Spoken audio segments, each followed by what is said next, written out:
At 5:51 a.m. local time on April 8, 2025, the Kanlaon volcano in the Philippines produced a large eruption as a plume of ash rapidly rose into the atmosphere. Part of the eruption column collapsed back to the ground, generating both pyroclastic flows and pyroclastic surges. These superheated flows of 800 degrees Celsius volcanic material raced downslope at speeds exceeding 140 km per hour, reaching up to 1,100 meters downslope before it came to a halt. However, large bombs of lava thrown by the initial eruption also fell within a fairly sizable area, which I could geolocate as within 1,200 meters or 3,937 feet of its summit. Some of these larger bombs started grass fires, which made it incorrectly look like new fissures had opened up on two distinct sections of the volcano. Continuous ash emissions would last for another 56 minutes until ceasing this energetic eruptive episode at 6:47 a.m.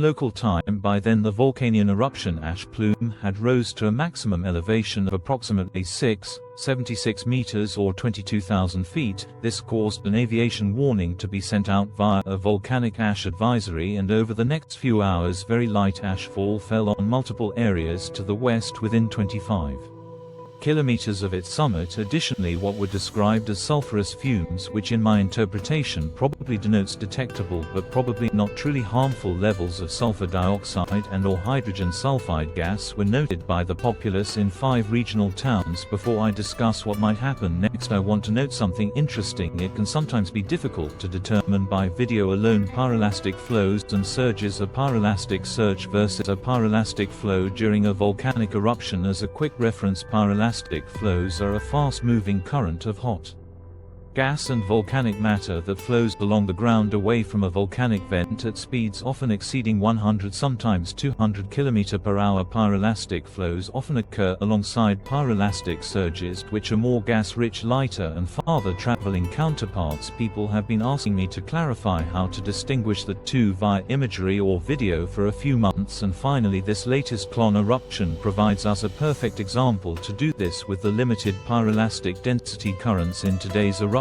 were largely created by collapse of the eruption column by material too dense to rise on a buoyant column of hot air in the eruption plume. Thus it collapsed back to the ground, generating initially a pyroclastic surge which rapidly shot across the ground in a fairly thin manner at a speed I determined to be around 142 km per hour. Then the less gas-rich pyroclastic flow began, which were notably slower with a speed of around 38 km per hour. This pyroclastic flow notably created a rising gas plume from it known as a coinbright plume, and once the flow ceased advancing, it actually left behind a much thicker deposit due to its rock composition, unlike its pyroclastic surge counterparts. So how does this explosion rank among Kanlaon's historical eruptions? Taken into account, this was eruption-sized, probably Kanlaon's third largest eruption on record, with only its December 9, 2024 and June 3, 2024 eruptions surpassing it. Taken in isolated, the April 8, 2025 eruption would probably be rated on the Volcanic Explosivity Index as a 2. However, this explosion merely marks the latest activity in a much longer eruption that has been ongoing since October 18 of last year. This has largely consisted of intermittent weak ash emissions, but on occasion has generated larger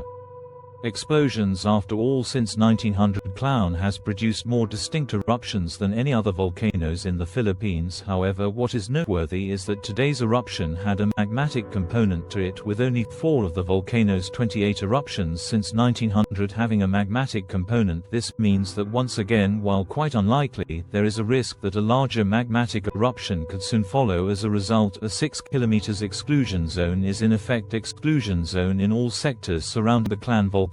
However, in my opinion, the resumption of minor intermittent ash emissions at the Kanlaon volcano seems like the most likely outcome across the next few days to weeks. As a final note, I would like to thank my new YouTube channel member Kiara Pendragon for supporting my work.